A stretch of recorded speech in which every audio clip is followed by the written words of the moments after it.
эксперименттер жасаймыз. Ол үшін бізге бір стакан су керек, және қағаз. Ең бірінші стаканды аламыз, оны мынандай қағазбен жабамыз. Сосын қазір бұны төңкереміз, ол кезде ауа кірмеу үшін бұны бүйтіп қатты жауып тұру керек. Осылай. Қазір. Сосын былай төңкереміз. Енді қазір мен жіберіп көремін. Былай төңкереміз. Төгілді. И одан кейін мына қағазды жіберіп көреміз қазір. 1, 2, 3. И все. Пока. Ең бірінші стаканды алып, бетін былай қағазбен жабамыз. Сосын біз оны төңкереміз. Міне. Қазір енді мен нанды жіберемін. Қараңыздар. Күшті. Су төгілмей тұр. Қалай деп ойлайсыздар, өйткені мына жерде ауа кіріп тұрған жоқ.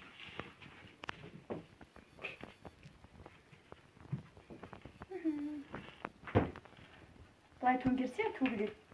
Өйткені бұл жерде ауа бар. О! Ой, төгілмей қалды. Мінекей. Енді келесі экспериментімізді күтіңіздер. Ал енді екінші эксперимент жасайық. Ол үшін бізге мынандай үйрек қағаз керек. Осылай қиып аламыз.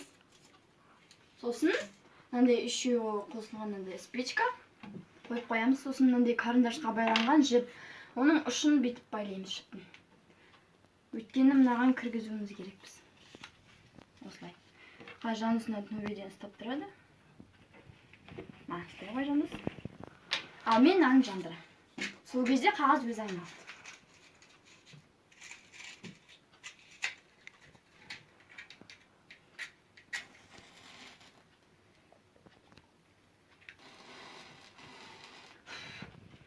Мінекей.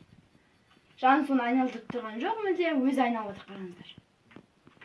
Ол осындай эксперимент. Жанысына ортаға таман ұстап тұр кішкене. Мінекей. Көрдіңіздер ма?